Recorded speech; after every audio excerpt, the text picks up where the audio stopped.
like, how do I take care of myself in order to get a clear picture every day to stay on the goals and stay focused? Mm-hmm.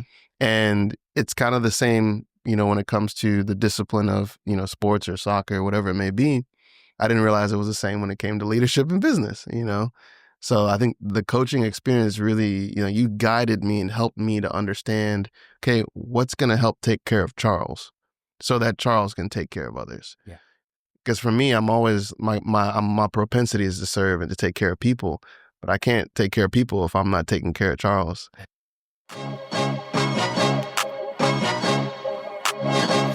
Welcome. You are listening to Season 3 of the Bonafide Leaders Podcast, a podcast that exists to inspire legitimate and authentic leadership in the workplace and beyond. And I'm your host, Tim G. Williams. This season's theme is the intersection: sports, business, and leadership, which happen to be three of my greatest loves on earth. Now, if you don't play sports, you've never played sports, or you don't like sports, don't tune out. This podcast is for you too. I promise there will be nuggets for everyone. Welcome in to another edition of the Bonafide Leaders Podcast, and I am your host, Tim G. Williams. With me today is a man by the name CB. I don't even know if he goes by that nickname. Probably doesn't. But his name is Charles Bryce, and he is the CEO of Charlin Health Services, a 22-year-old family-owned faith-based healthcare organization providing home health, hospice, and personal care service. And with over 10 years of leadership experience, he's deeply committed to growing the company's mission with excellence and with compassion. A former Division I men's soccer athlete at St. Louis University, Charles brings a disciplined team-first mindset to both business as well as to life. He's devoted husband of 10 and a half years. I got to make sure I get that half year on there. 10 and a half years, and a proud father to two young boys, ages 7 and 6. His faith, family, and vision for impactful leadership fuel his purpose every single day. So with that, let me say welcome, my friend Charles. It's great to be with you, man. It's an honor. Good to see you. Good to see you, sir. I appreciate you. We don't do this enough. I know, yeah. We need more time like this, but since we have time today, I want to make the most of it. I'm happy to have you here in studio. Let's maybe take the listeners back a little bit to where this thing first started. Do you remember, I remember the occasion when we met, but in terms of number of years, I'm foggy, or around the time frame. Do you remember that? I think the first time I met you was when we had dinner with Pastor Conway one Saturday night. Yes. Yeah. That's what I remember. Yeah, okay, cool. That's the occasion. Nice. But timing, I don't know if that was 6 years ago. I think it was pre-COVID. It was 17, 18. 2017, 18, yeah. And you had not too long before that, I think, moved to the Dallas-Fort Worth area. Yep. And where'd you come from? St. Louis. Yeah. Like literally in 2016, and then we finally got plugged into OCC in 17. So, And for the listener, OCC is One Community Church. Yeah. So, I remember we met then, and we would have regular Saturday night get together, and I remember that group of guys was in that particular point in time in my life, it was just a great kind of bonding and fellowship. Yeah. Many of those guys I'm still in contact with, and you were one of those. Yeah. So it's great to have you and talk about this intersection between business, sports, and leadership. Yeah. And you represent that. We're going to talk about your journey and your sport here in a minute, but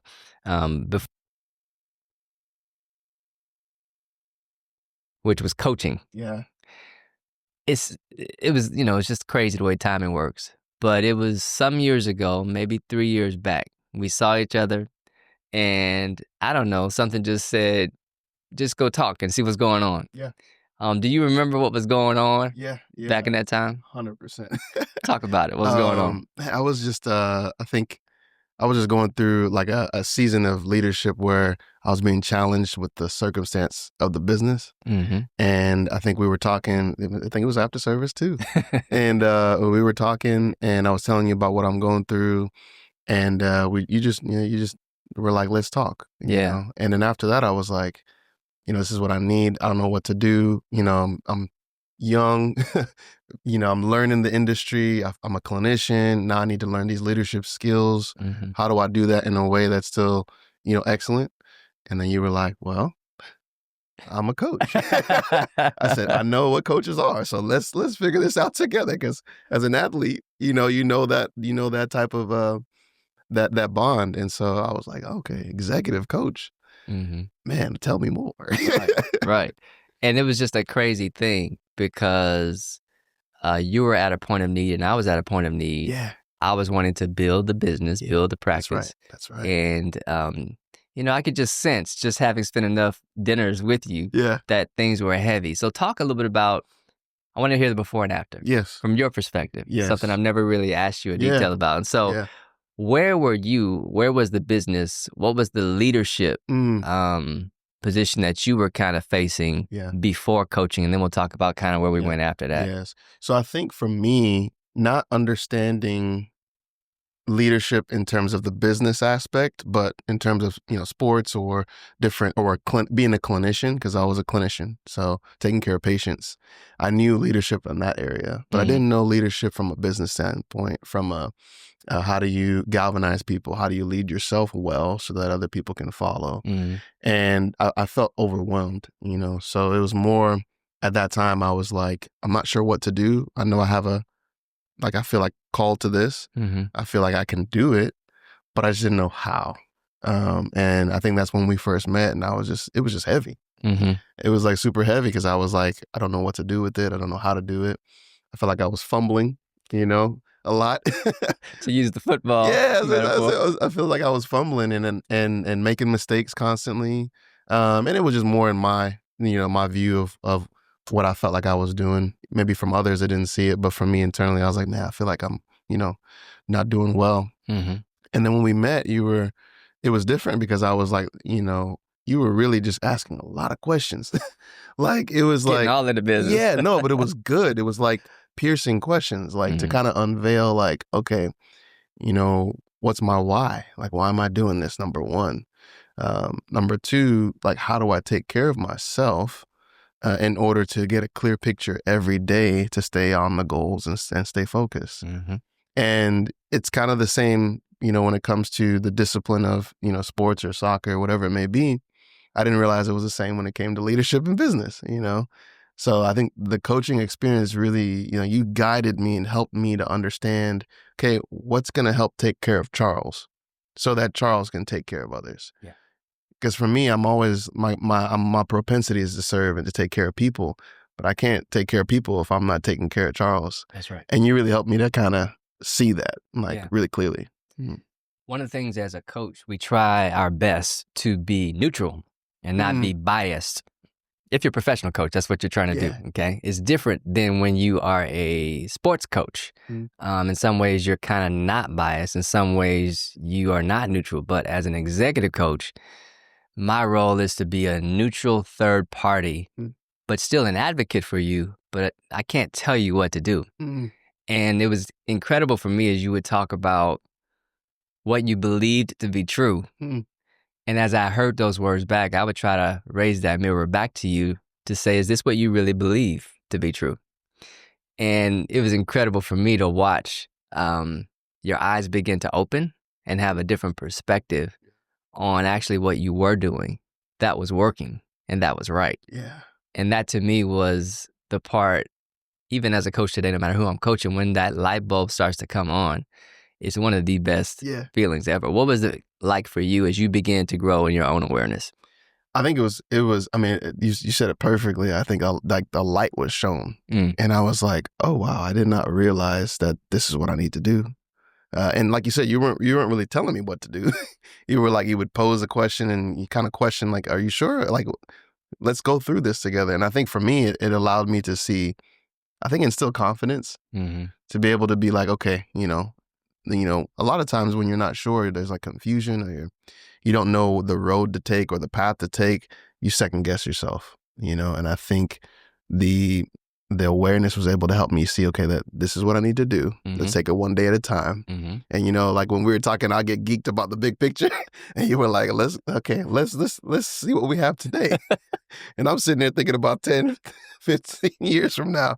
You're like, well, let's look at today. What you got going on today? What is going to fuel you today? What's going to help you so you can stay focused on today? Yeah. And that aha, moment for me was like, whoa, okay. All right, I need to look and see what we can do today. part of what you wanted to commit to through our process was committing to some new habits. Yes.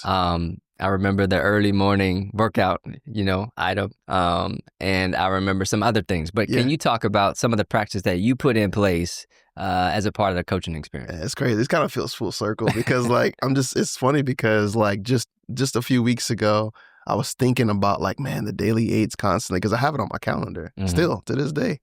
Calendars and workout in the morning, everything.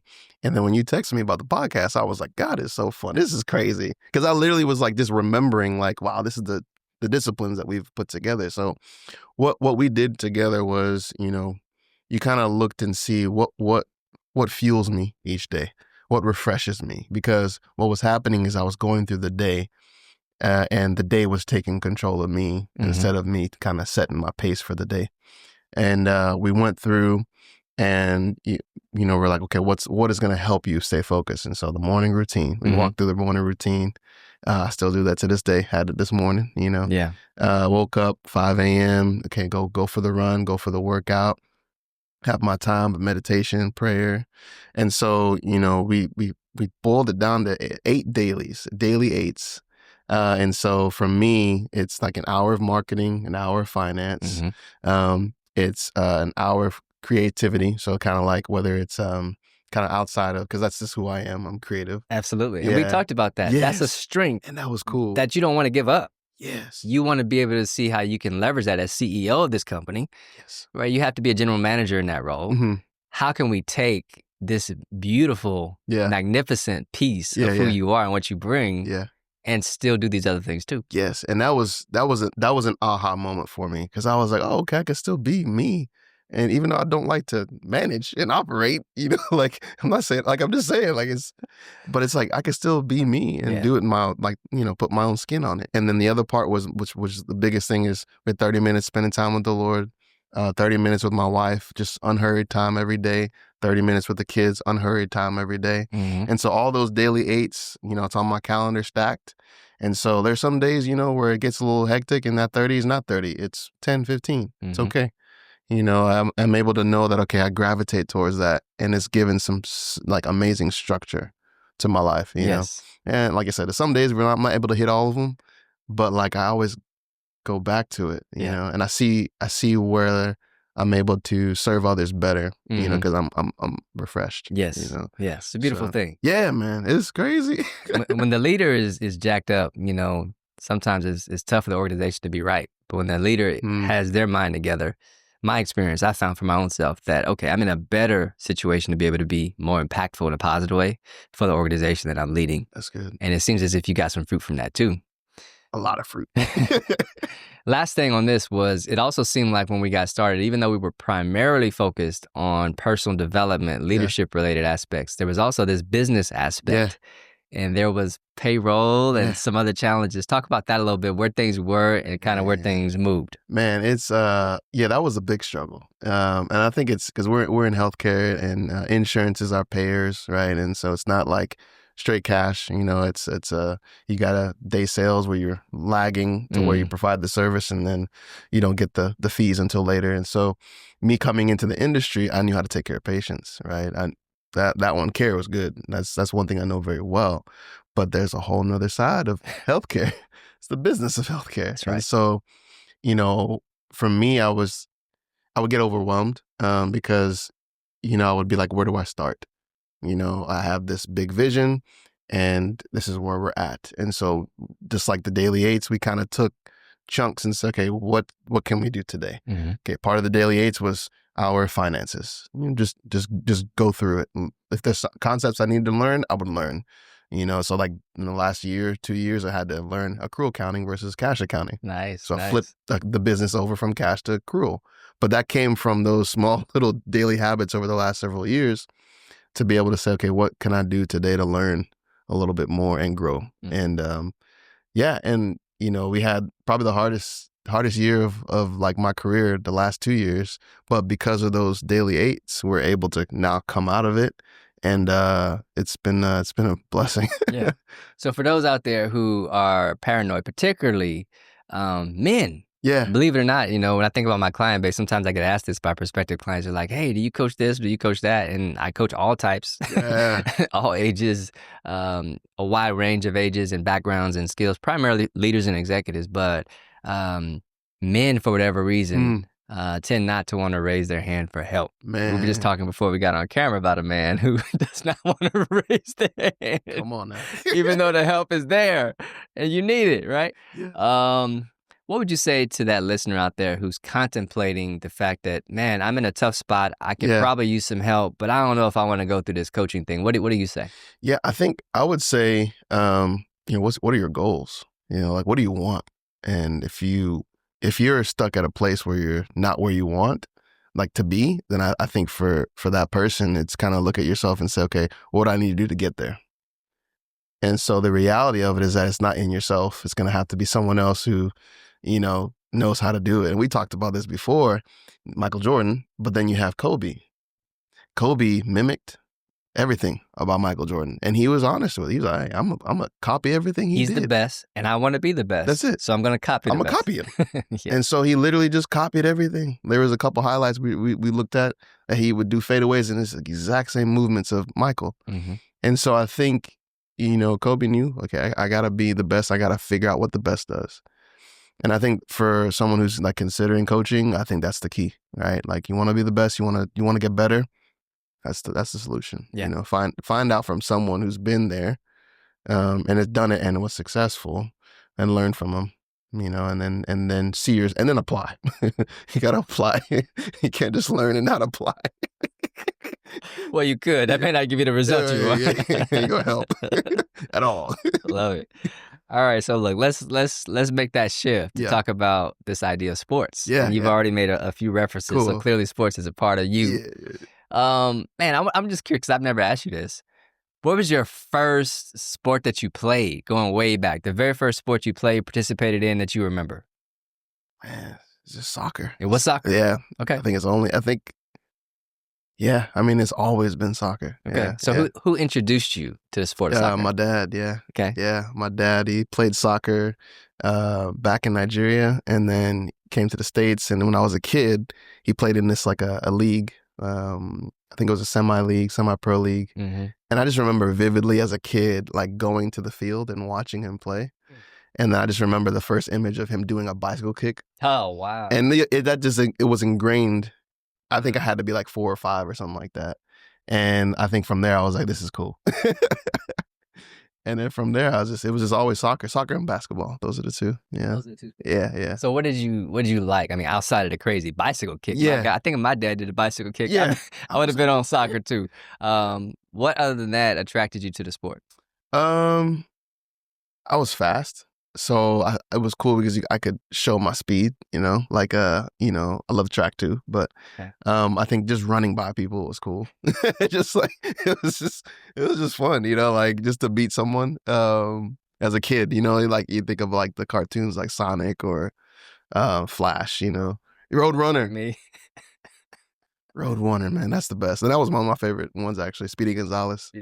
Yeah. And so I think mimicking those cartoons and just running was kind of fun, So early on, did you have a sense that were you more like a fish out of water, or were you more like a natural when you first got going? Natural. Yeah, I think I would say natural, but a little bit of raw too, because I just was like, I just wanted to play, but I didn't want to apply myself.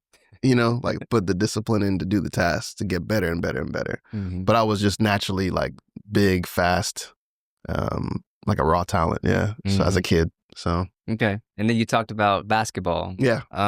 Did you play basketball for recreation? Did you play like on a team? How'd you do basketball? So it started in neighborhood, all the kids in the neighborhood. I mean, I played just every summer with my neighbor and all the neighborhood kids. We would just literally play from 12 to the light, the street lights came on. Yeah. And we would just practice all of our moves. I would practice Tracy McGrady's fadeaway, Hakeem Olajuwon's dream shake. Okay. And we would just play the whole summer. Yeah. And then as I got older, I picked up the skills and played a little bit in school, but I mean, this the love of basketball was just just playing in the street. It was fun. Okay. So, all right. So soccer is your sport. We're going to be talking throughout our conversation about those parallels between the sport of soccer, maybe a little bit of basketball stuff too. Yeah. And how that's impact the way that you lead. Before we get there, let me ask a little bit more about aspects of playing the game. You mentioned one, the discipline aspect. Yeah. Were there others that you really did not like about playing the sport? Was there anything that just bothered you about playing the sport? Fitness. Running. Like, even though I like to run and sprint, I didn't like to run for a long time. I sprint burst, but then like, you know, soccer, you run about average 8 miles a game, you know, and so it was tough. But at the same time, like, you just learn to realize, okay, I got to do this. So how did you learn that you got to do this? When you realize in the middle of the game that you're gassed, and then the player that you just beat is now beating you, and then you're like, oh man, actually, I gotta figure something out. You know, my speed only works so long if I don't have stamina. You know, and so that was tough. Those things were tough. You know. About what age were you when you made that shift from guy who just loves to be out here to guy who wants to be disciplined? Yeah, it was I would say maybe 12, 13, 14. That's when I was like, okay, I need to start doing some stuff and not just play, you know. What was the motivation? Where did it come from? Was it just the competition that you didn't like getting beat, or was it something else? I just didn't like getting beat. I think that was the biggest thing is we wanted to win, you know, like as a kid, you're just like, man, I don't like this guy beating me or, you know, us losing. And so I think those are, when I look back at my life, I was like, those are the things that kind of motivated me a little bit. And then also I had a little brother. So my little brother, I only have one brother. And at that time he was 5 years younger. And so he's always asking me questions, you know, about soccer. And so I figured, I was like, man, I need to figure out more about this game. So, yeah. What about role models? I'm curious whether it was in the world of sports or outside the world of sports. Who were some of the people when you were younger that you looked up to? Oh, man, that's good. Outside the world of sports, I would say my grandpa. He's from Nigeria, and he came back to the United States because he was sick. And so we took care of him when I was in middle school and high school. And he's been sick like his whole life, but he is super disciplined. He would wake up in the morning, check his blood sugar, write it on a journal. He would go for walks. He would eat oatmeal in the morning, check his blood sugar, then go for another walk. Like, I saw that in my whole middle school and high school. And he maintained that discipline. He was a very successful man because of that. And so I think that for me is neat to see, you know. And me, I had to also help him and wake up and take his blood sugar and, you know, write it down and help him shave and things like that. So I think that really stuck to me, is the discipline aspect, to see that first, like at face value. Soccer, oh man, I loved Thierry Henry. He was a Arsenal soccer player. Arsenal, okay. Yeah, Arsenal soccer player. Didier Drogba is another soccer player, played for Chelsea. Just like, I loved the position, those players, and how they excelled. That's what I was going to ask you. What position did you play? Striker. Yeah. Up top, forward, yeah. Okay. So the striker position, for the listeners who are less familiar with the game of soccer, although it is the most popular sport worldwide, what is the role of the striker? Yeah, so the goal of the striker is to score goals. I mean, that's it. Yeah, it doesn't even matter how many shots you had. You gotta score goals, you know. Which is funny because that's one thing that my whole life I kind of struggled with, was scoring goals. Yeah, and even though I kept playing in college, and I didn't score as many goals as I wanted to, which probably we can talk about later. But because I realized, now I'm older, I realize why, you know.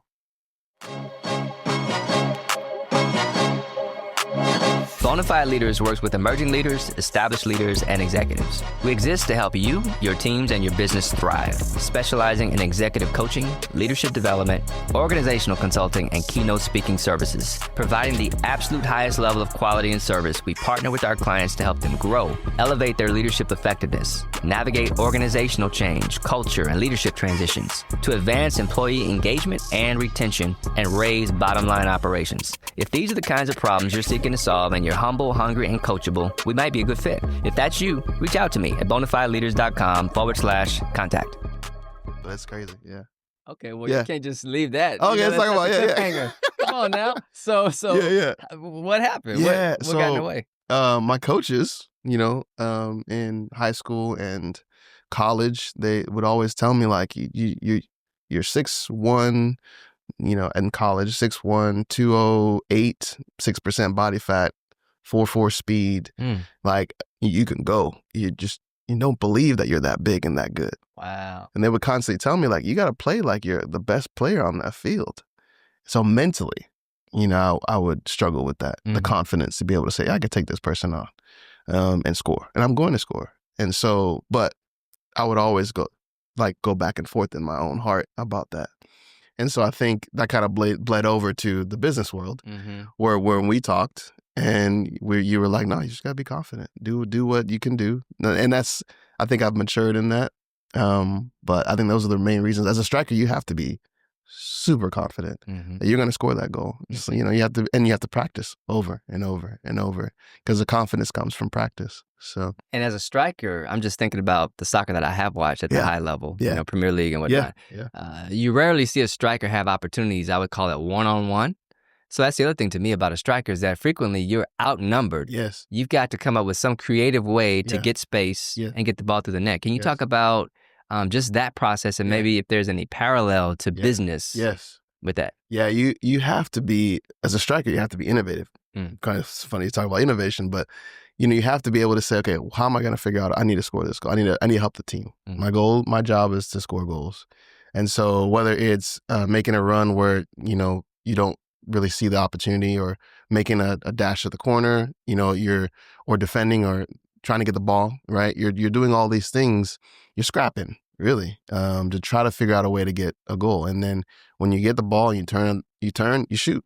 I mean, you just got to keep trying over and over and over and over again until the results show. And I think with business, it's the same. Like, you have to be able to figure out a way, okay, I'm not going to give up. I got to figure out, okay, what's the solution? Okay, this is my goal for this quarter, and we're going to do everything we can to achieve that goal. Whether it means this or, doing this, you just got to keep going. And I think those are the two things that I've learned, over the years, is that it's just not, it's not giving up, it's just, you just can't. Well, the only way you're guaranteed to lose is if you quit. Yes. That's facts. You have no way of winning if you quit. Yeah. And so that's something that you've taken, is you got to keep going.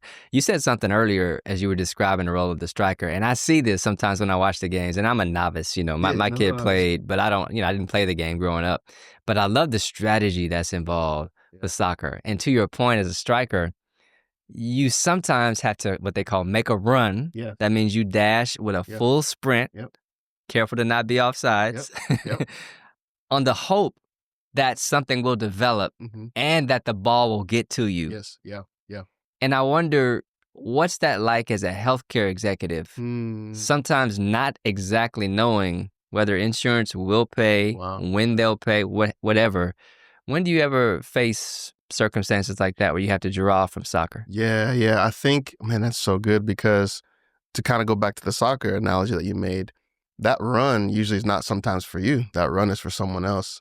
Because when you're pulling, you're going to that corner, you're probably having your midfield go make another run, and then he'll get the ball, right? So that run is really meant for someone else. Like a decoy. It's a decoy, yeah. And so, you're pulling away to create space. And so I think, in business and in healthcare, it's the same. I think you got to do what's required. You have to sow seeds like a farmer. You have to do the job. You have to do the basics. You have to take care of people. You have to take care of patients. Those are the things. That's the run, right? You have to do it. You take care of 20, 30 thousands of patients the right way. And then sometimes insurance may have an issue or not, but you still do it. And because if you don't do that, you still won't have the opportunity to get paid through insurance, so you have to do the basics. You have to do what is right. You have to fight for patients and their care and advocate for them. And you have to take care of your nurses. You have to take care of those who are providing the service, because it's not just the patient, it's the ones who are actually providing that service. And you have to do that. You have to check up on them. You have to call them. You doing all right? How's your kids? And you're doing those basics, those runs, per se, to help the team to win. So I think, like, when I look back, I think that's what I think the correlation is. So yeah. I'm gonna go back a minute, Yeah, because we didn't really touch on it earlier. You talked about caring for patients and how that was something that was a skill that was built in you. You were good at that. So can you talk a little about your education and what you did immediately after graduation? Yeah, so I went to school, St. Louis. Man, it's a crazy story. So I went to St. Louis. The only reason why I went there was because they had a physical therapy program and a soccer program, like a great soccer program. Okay. So I was figuring, I was like, either that or Creighton. But I was like, St. Louis, the campus was a little bit cooler. So I was like, Creighton in Nebraska? Yeah. Okay. And so both of them had great soccer programs and great DPT programs. And so I got into the DPT program. Then played soccer. And so I went through, graduated, didn't complete the course, had some issues that happened where I wasn't able to complete my DPT. So I went a different route and finished and got my physical therapy assistant license. So that was great. And so I met my wife, got married, and then worked at a regional hospital there in St. Louis and loved it. Bedside with patients, post-op ortho, surgery, med-surg, so patients who are having surgery, strokes, anything. I was there to take care of them, rehab them, get them back to doing their daily lives. And so it was rewarding. And so I loved it so much, I just kept doing that over and over. And I feel like that was my gift, to take care of people. Yeah. So now I'm connecting the dots. Maybe I shouldn't connect the dots, but I'm thinking back to what you talked about with your grandfather. Yes. Him always being sick. Yeah. Can you talk about maybe your love or your passion for healthcare and caring for people, and how much of that was rooted in you from those days? Yeah, I agree. I think so, because initially I thought I was going to go into sports medicine, like soccer, sports, physical therapy. But for some reason, I just gravitated towards the elderly, and so and I think it was because, learning from my grandpa and learning from what he did, and when you take care of seniors, I mean, they teach you so much. It's wild. Example was, when I was in St. Louis and I was moving to Dallas, I had a patient who was a successful CFO of a company at the hospital, and I told him I was moving to Dallas, and he was like, hey, the first thing you need to know if you're going to be running this company is you need to know your finances. And I was like, oh, okay. Yes, sir. And that is the truest thing. To this day, I'm like, yeah, if you're going to run a healthcare company, you need to know the finances. That's it. I was like, you're good with patients, but if you don't know finances, you're not going to do well. And but that's wisdom. And I think that really, taking care of others and taking care of seniors, you're able to learn so much, and you can, hurdle obstacles of pain and making mistakes because of that. And I think that's what gravitated me towards it. Yeah. So. And caring for your grandfather was almost a preliminary step. Yeah. Before you would do it on your own professionally. 100%. Yeah. 100%. Okay. It's a good connection. I didn't that well. All right. Let's talk about doors. As I think about my life, I think about many of the states that I've been to, privileged to be at across this country, many places I've gone, venues I've been in.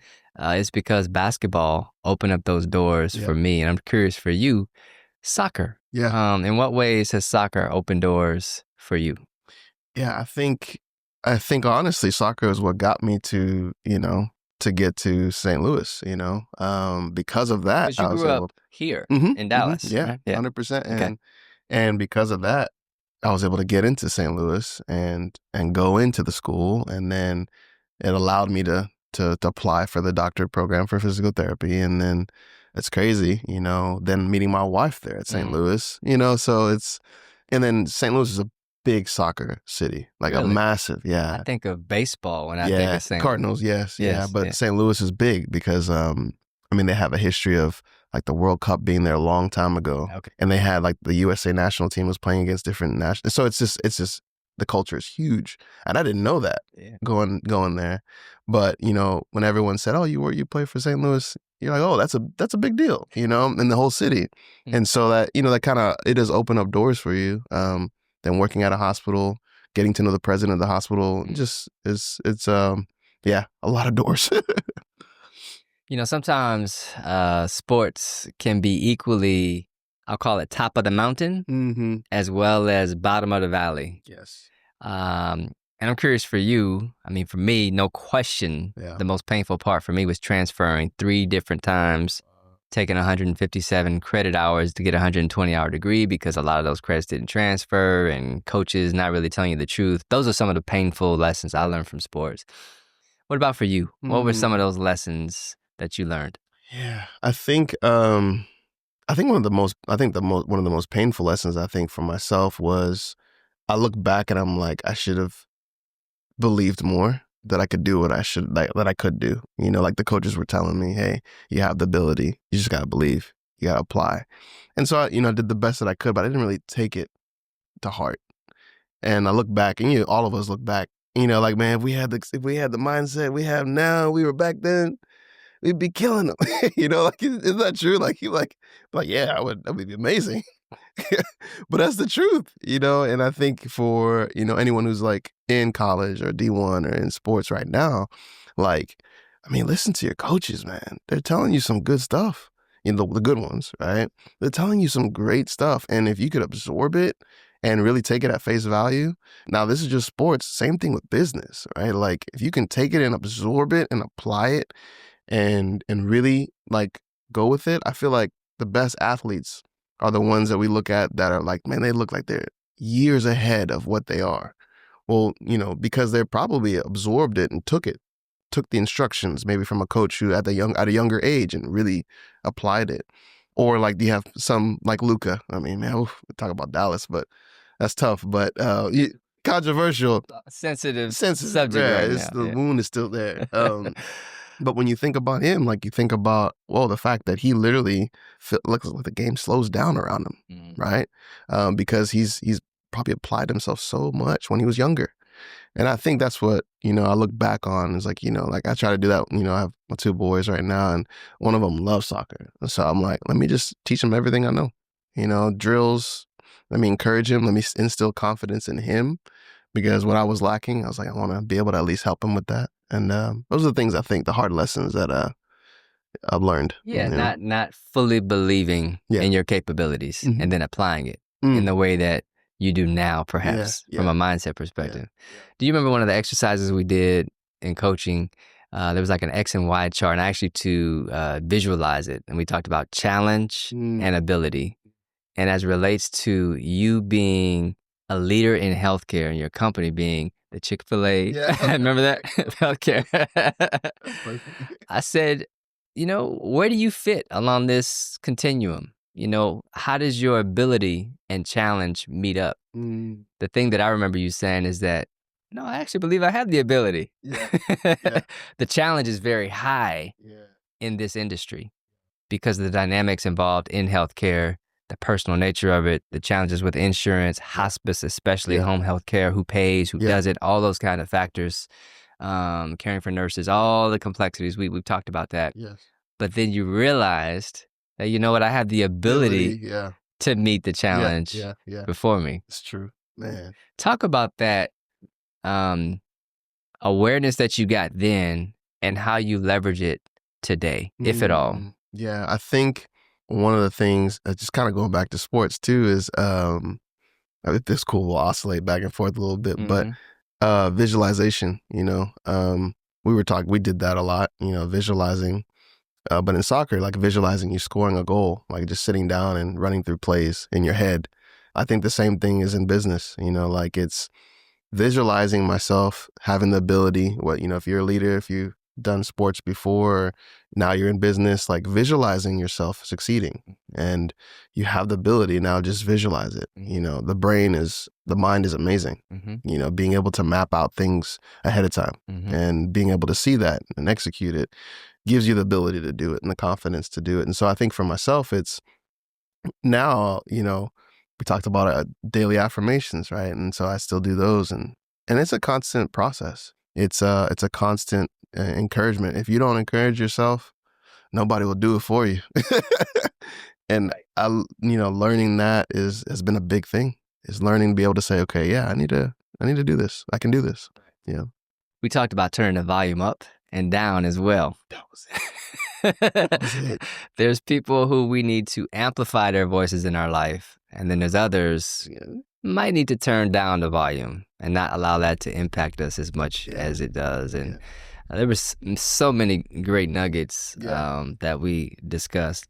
A second ago, you talked about Luka, and I'm thinking about the player out of Duke right now, the freshman. I forget his name. Is it Connor? No, that's not his name. Connor's the guy who's just declared for the draft. But it's the kid who's all everything. Flag something? Yes, Connor. Yeah. Cooper Flag or something? Cooper Flag. Yeah. So he's just turned 18 years old. Crazy. And has had one of the most impressive freshman seasons in a long time at the NCAA college level. And absorption is different for all of us. Absorption rates are different for all of us. There's only so much we all can kind of take in at one time. How have you treated, or I guess managed, how you absorb information as you grow and learn as a healthcare executive over time? Yeah, and I think it's all about like compounding interest. I think of it that way, right? We mentioned that too. Another term is taking information consistently over a long period of time. A lot of times we try to take the whole and just like download it at one time, but really it has to be those small chunks every day, and taking that information. So for me, policies and procedures are constantly changing, right? So our organization has to partner with policymakers. And then what they do is they send me updates once a month, right? And so those updates come and I have to review those policies and procedures and review it, take notes, and then see if we need to change a process or implement that to the team. And so it has to come in those like small chunks. If I try to just read everything like in one day, it'll overload. There's no way, And so I think, taking everything one bite at a time and saying, okay, great, this policy's changed this month. Let me go ahead and take next Tuesday afternoon, and I'm just going to go to Starbucks and review the policy. Because I'm not doing this in my office. I'm going to Starbucks. No distractions. Right. And I'm going to sit down, put my headphones, noise canceling. I'm going to review all the policies. The next week, when we have our team meeting, I'm going to review the summary of what we need to do, and then we figure out what we need to do to execute it. But there's no other way to do that, because then you still have a family. You still have, your kids. You still have other employees that you have to take care of. And so, but I had to learn that. And I went back to daily eights. It's like, how do I, you may have this big vision. If you're a leader and you start a business or whatever it may be, you have a big vision. You have to take that vision one bite at a time. Yeah. And that's it. So you've got this interesting situation set up where you're partnering in many ways. You are CEO of the business, and yet you've also got employees who might be close in relationship with. Yeah. I want to touch on this for a little bit. Yes. Because there's people out there who has family businesses, people who run businesses together, that kind of a thing. Your wife is an employee in the business, right? And you're CEO. What are those dynamics like for those who are just curious, and for those who are maybe navigating that themselves? Yeah. Whether it's your cousin, your brother, whomever, like, how do you navigate that? Yeah, I think, I could tell you stories. So one of my friends yesterday was like, you need to write a book. I was like, I probably do. But just on this podcast, don't get your wife in trouble. Yeah, well, don't get yourself in trouble with your wife. No, she's amazing. So it's my wife and my mom. So it's like two. And so, my mom started the company. And, when I came back, in 2016, she said she needed help. So I said, I'm here. Me and my wife prayed, and we came back. So my mindset was just to help her, right? The whole time was to help her. But the thing is, when you are dealing with family, there has to be clear boundaries and clear expectations. And the first several years, I didn't have good boundaries. And, then that happens, right? Because, Sometimes you want to care for someone or you want to do more than what you should. But over time, you just have to establish good boundaries. And so when my wife came in, we and her, have a great relationship. We studied together, like in college, right? So and then we studied together. So that was another thing. It's the relationship. There's some people say, I can never work with my husband or my spouse. That would be me. Yeah. And there's nothing wrong with it, right? And it's true. Like there's nothing. Love you, baby. Love you, baby. Yeah. Right. But go ahead and say that a little bit louder. Love you, baby.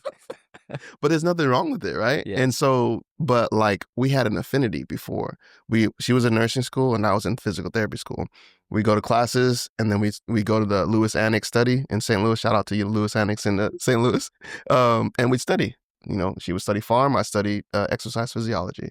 And we just learned how to help each other.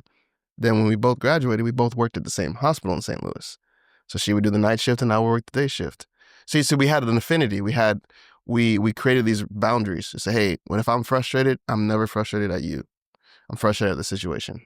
And I will never talk down to you about the situation. I'll just vent. And so we had those kind of like understandings. And we built that system and it's great. But at the same time, we also know that, how do we take care of each other? So every month for the last 10 years, we've always gone away from the kids and just go to like a hotel and just stay for the weekend. Get a babysitter, get someone. So we have like these structured disciplines to be able to like a pressure valve relieve it, And so I think if anyone is interested in like either taking over family business or working with your cousin, you got to have a good relationship. Like you got to have a good understanding. Say, hey, like if it's your cousin, say, hey, look, business, we got to be very structured. So like if I'm coming to you with something, it's about expectations and results. It has nothing to do with you as my cousin. Like I love you. You're my guy. We're gonna still be cool after. And I think a lot of times, but if you don't have those boundaries, that person will take an offense and you'll take an offense. And it's very easy to do that because it's family, So it's been a whirlwind. But the way that you described that, though, didn't seem like a whirlwind. Frankly, that was almost a masterclass in the execution of good boundaries and healthy boundaries from pain. From pain. Okay, so you've learned the hard way, you would say. Yeah. It's still, regardless of how you learned it, I would say what you've constructed seems to be, I don't know, for lack of a better term, rational. Logical. It fits in my brain. I don't know. It works. Right. And then as a coach, remember I told you we do our best to be neutral in every situation. Yeah. I'm not gonna lie though. The thing that you told me about what you and your wife do in terms of going away so frequently without kids, I was like, man, for a younger guy, that is an incredible discipline and wonderful. Talk about the benefits of you and your bride getting away. But so here's the thing. I got that from someone who had been married for 60 plus years. And we got this, I think it was, I don't know if it was a marriage conference or something. We had met them. Me and her had met the couple. And they just sat there, like we were talking about the older generation wisdom. They were saying, son, he told me, he said, son, you take your bride once a month. He said, I asked him, I said, hey, look, how y'all doing this? And they were, like you see some couples that are 60 years and they're just griping at each other. Like they look like they had just been getting off the honeymoon. You know what I mean? And so I asked him, I said, sir, well, what do you do? And he was like, sir, he said, Courtyard Marriott, about $150 a night. I said, I had no idea what he meant by that. I said, can you explain, like kind of break this down to me? He said, I for the last 40 something years, every month he'll put aside about $200 to $250. He invests in his marriage. And I was like, whoa. He said, you want to reap some good dividends? Do that. And I said, okay. I said, yes, sir. So me and my wife was like, when money was tight, it didn't matter. I would pay for a babysitter. We'd figure it out. I said, hey, I reached out to my mom. I said, Mom, you want to see your grandkids? I called my brother and say, bro, man, your nephews miss you, man, And we just made it work. And sometimes we wouldn't go anywhere. The kids would be away and we'd just stay at home, And so that wisdom from them, I don't even remember their names, but Right. God bless them. You know what I mean? Like that wisdom is what's carried us, you know. I was grateful to meet them, Right. or else I wouldn't have known. Love that nugget, brother. Yeah. All right, we're headed towards the end here. I want to get to a little rapid fire, but sir. before we get to that, talk today. You had this, love affair with sports, particularly with soccer and basketball. How and in which way are you involved with sports, the game of soccer now today? Yeah, so two areas. I still play every Sunday in the Sunday league. Do you really? Yeah. So we got an adult league, like an open division. It's pretty really ex-college players, ex-MLS players. So high level. High level, yeah, it's high level. You don't have to go out there worrying if you're going to get hurt. Yeah. Because somebody's going to do something that, yes. Come on, man. Yeah, give me like, why'd you slide tackle me like that, man? Come on, man, this ain't, come on, man. And so, but it's fun. It challenges me because a lot of the guys on the team are just solid, you know, and so I constantly have to keep in shape, run, and it's motivating me. And so, and I did that because I wanted to, what we talked about before, I saw my dad play soccer. So I wanted the boys to at least still see me play soccer. That's cool. And that's the only reason why I continued at that high level. And so that's the one way I still stay involved. I coach at one community church, the soccer team for my son. So it's pretty cool. So we, my son's in the league, and we coach, two practices a week and a game on the weekend. And it's great. I think I'm able to take all the knowledge that I've had from D1 and instill all those disciplines and teach my son who's interested. My other son, he loves just being around his brother. And so I was like, yeah, no pressure. If you want to play, you can. But he loves like painting, which I like to paint. And so we do some different things. And but yeah, just enjoying that with them and trying to give them all the knowledge that I do have so that they can, excel. So yeah. Okay. So let's get you out of here on a little bit of rapid fire. Cool. Let's do Some it. of these might be tough too, by the way. All right, I'm ready. Answer authentically. I'm ready. Let's go. All right. Who's your favorite soccer player today? Thierry Henry. Man, that was easy. Easy. Wow. Yeah, Thierry Henry. And he's been in the game for a minute. Yeah, Thierry Henry. Oh, he's not playing anymore. You want me to do that? Current? Yeah, current. Current. Saka. Yeah, Bukayo Saka. He's what club? Arsenal. Okay, so Arsenal's your favorite team. That's going to be the next question. That was easy. Yeah, yep. Mm-hmm. All right. Yeah. Favorite non-soccer sports team? Non-soccer sports team. That's good, man. Golden State. Golden State? Yeah. Give it right. Yeah, hey, right. Come on now. That's, the Mavericks people, they would get upset at me. Yeah, I know. Before I was a part of the Dallas Mavericks Advisory Council, I had to pretend as if that was not my favorite team. But yeah, Golden State was. Yeah. I mean, organizationally, I'm just a big fan. So I love it. Appreciate love that culture. Okay, hard question for you. Okay.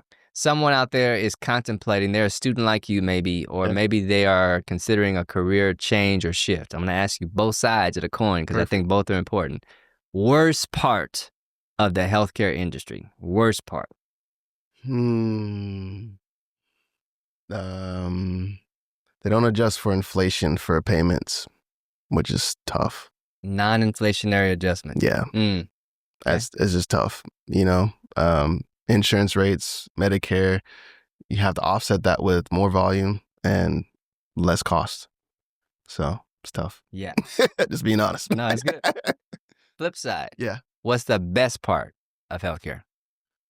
Recession proof. You still, people always gonna need health care. It may not be as much money as you may need or want, but you're gonna always need the help. Sure. People, unfortunately, will always be sick. As long as people are born. Yeah, they're gonna need health care. They're gonna need health care. Yeah. So it's stability. Yeah, stability. But at the same time, it's not, that's probably another topic about another day. Keep going, sorry. Well, I think I'm wondering if where you're going is it may or may not be lucrative. Yes, yeah. Right? Yeah, it may not, no. But there'll be a continuity to it because people always need care. And if it's too lucrative, then something's wrong. Yeah. I'm just being honest. That's a really good point. Yeah, if someone's doing, like, making a whole bunch of money in the healthcare, then someone's suffering because the margins are not there because everyone's getting the same thing. So something's getting exploited. So nice. That's another. I love it. See, so I had you on. And then learning. I know that you're a big picture guy. You're a creative. You're an innovator. Yeah.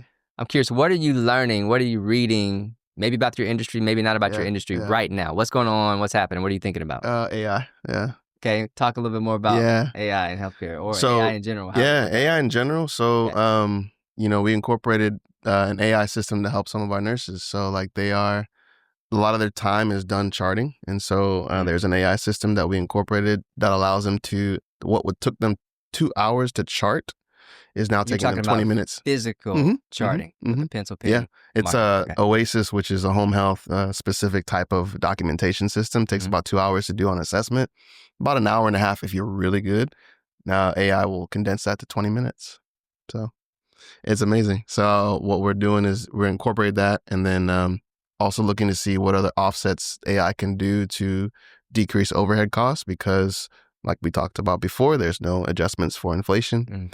So we have to get creative. We have to figure out ways to take the job of maybe 20 people, 40 people and condense it to an AI assistant. Yeah. It's crazy. So that's what you're thinking about, dreaming about, exploring. 100%. Right now. We got interns that are doing that right now. Yeah. Outstanding. All right, I'm going to turn to the listener just to kind of wrap up what I call the post-game notes and quotes. A couple things that jumped out to me is overwhelm is real. Regardless of the industry or the title that you have, overwhelm is real. And sometimes the overwhelm gets in the way of our belief. And throughout our coaching engagements, that's something that Charles was able to see more clearly. Once the overwhelm was passed through, now I can clearly see all that I can bring. The role of the striker. I love the illustration about running in the hopes that you might receive the ball, or even as a decoy, and the parallels with the healthcare industry because you're dependent upon insurance to pay you. And so it's this belief that I'm doing the right thing by my patient, not fully knowing whether or not I'm actually going to get what I should get, when I should get for the services that I've just provided. Small chunks, learning in small chunks and absorbing on a daily basis as opposed to trying to do everything at one time. And then lastly, just rhythms. For Charles, it's the daily 8s is what he calls it, but the rhythms of getting away, finance, marketing, dedicating time every day to the activities that are going to generate the greatest benefit. Those are some of the things that I took away from our conversation. So look, Charles, I love what you're doing with this business. I'm going to give you a moment to just tell our listeners, if they want to learn more about you, the business, Charlin Health Services, where can they find you? Just make a little blurb. I appreciate that. So, like I said, I appreciate you having me on here. It's good to catch up with you anyway. So, but yeah, what we do, we're in the DFW Metroplex. We provide home health services, hospice, and then personal care and VA services throughout the Metroplex. You Google us, just look up Charlin, CHARLIN, and, reach out to us. Even if you have questions regarding healthcare services, if your loved one's going to the hospital, and you don't know what to do, our team is there to support you. Like anyone who answers the phone can guide you in the right direction. Even if we're not able to serve you, we will point you, because healthcare is very convoluted and it's very confusing. And so our team is there to kind of point you in the right direction. So whether we serve you or help you, we will be there for you. So terrific. Yeah. Charles, it's been awesome having you on today. Thank you, sir. And I wish you much continued success. Thank you, man. I appreciate you. That's awesome. Thank you so much for listening. If you got value from this podcast, don't keep it a secret. Subscribe, leave a rating or a review, and share it with someone you know. Until next time, remember, our world is starving for bona fide leaders. Take your leadership to the next level by applying at least one thing you heard today.